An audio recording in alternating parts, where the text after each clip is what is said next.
మహానాడు స్థల పరిశీలన కోసం సుడిగాలి పర్యటన చేసిన టీడీపీ బృందం.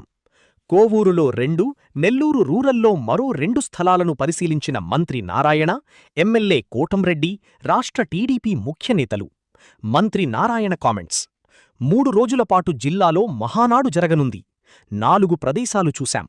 సెంట్రల్ పార్టీ ఆఫీస్కి నివేదిక పంపుతాం. ఏ ప్రదేశంలో మహానాడు నిర్వహిస్తారో 2 రోజుల్లో క్లారిటీ ఇస్తాం. 5 లక్షల మంది కార్యకర్తలు, ప్రతినిధులు వస్తారని అంచనా వేస్తున్నాం. ఎమ్మెల్యే కోటంరెడ్డి శ్రీధర్ రెడ్డి: తెలుగు జాతికి మహానాడు పండుగలాంటిది. సమిష్టిగా పనిచేసి మహానాడును జిల్లా చరిత్రలో నిలిచిపోయేలా చేస్తాం. కోటంరెడ్డి గిరిధర్ రెడ్డి: మహానాడు జిల్లాలో నిర్వహించాలని సీఎం చంద్రబాబు, నారా లోకేష్ నిర్ణయించారు. మంత్రుల ఆధ్వర్యంలో 4 స్థలాలను పరిశీలించాం. వక్ఫ్ బోర్డు చైర్మన్ అజీజ్: మహానాడు రావడం టీడీపీ నేతల అదృష్టం. ఇప్పటివరకు జిల్లాలో మహానాడు నిర్వహించలేదు. మొదటిసారి జరుగుతుంది.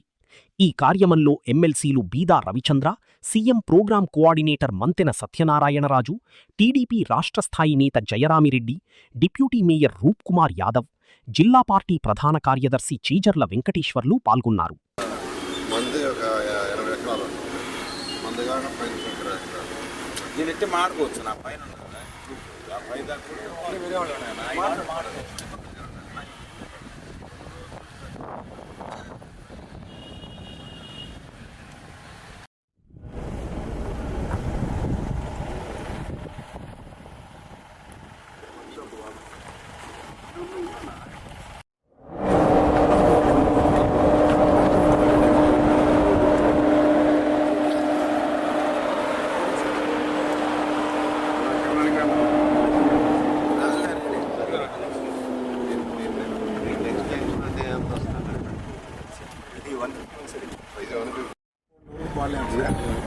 Effectively below 100 watt.